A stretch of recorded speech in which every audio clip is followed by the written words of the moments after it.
guursanin faarax soddon wax gaaray ha guursanin 25 ka xiro faarax 20 jir ah ilaa 30 jir ah ka wanaaba la guursanin hada laga bilaabo faarax haduu soddon gaar inaa fiirsiin waaya ku dhahdeen you're too old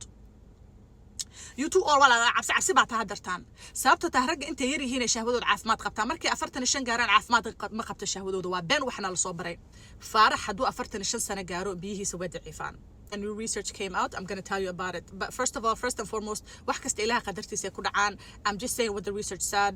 Qadarullah wa wax kasta as a Muslims we have to believe that. Marka ayre waxana la bari jiray gabadha hadii 35 gaarta lama guursan karo maxay dhala doontaaba. No guys waxas waa been. Research kan cusub oo soo baxay wuxuu dhahayaa dumarka markay yar yihiin waxay ku dhashaan ukumaha weligeed heesan doonto. Ukumaha ku dhali doonto wax walba ukumaheeda already way heesataa. Ukumahaas isma bedelayaan because already way ku dhalatay.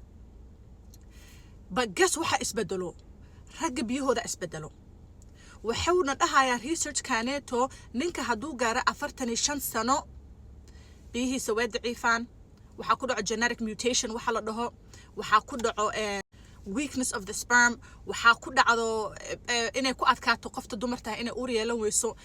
So in the past waxaan albar gabadha hadii soddon gaarto waxaasita waa gabar weyn waa wax qof 40 sano maxay dhali doontaa lagu leeyahay. No, that's not the truth. That's actually not the truth. And you know what this makes me think? This makes me think about the Prophet sallallahu alaihi wasallam marrying Khadija at 40 and he was 25. And anaga waxa dhahan oo business anaga marka dugsiga dhigan jiro waxaan loo bar oo business ku guursaday sidaan aaminu aha. But now that I think about it, it might have to do with science too because women oo 40 dhowr gaaraan waxa faa'iido ugu jirto inay guursadaan ragga 22 sano jiraan because 22 sano ragga jiraan shahwadooda way caafimaad qabtaa waa deformity iyo maxaa ku dhahaa malaha. Laakiin ninka dugaar 45 sano asaga cabsi ah shahwada naftarkeeda ba mutation ka dhex dilacsan tahay Soomaali ma qas loogu sheego but it's actually deformed shahwadaas aad caafimaad u qabin.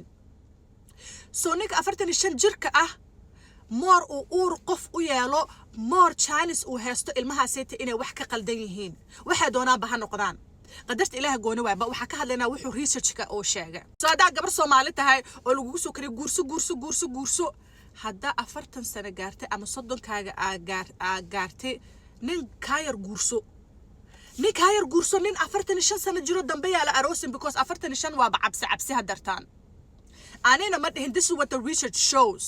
Hadda beenta umaleynaysa TikTok ku qor research about fertility ku qor waa arkaysaa. Anyways faraxaashay waxaan aqaan aniga ma dhihin research ka aniga you guys know I love research so I'm going to hook you up. Bembe bartana baalaha la iska rafaa research ka baalaha ka rafaa aniga ma dhihin research ka dhahay. So haddii aad tahay gabar ma fahamtay ilma dhalo rabto ka xira 20 walaal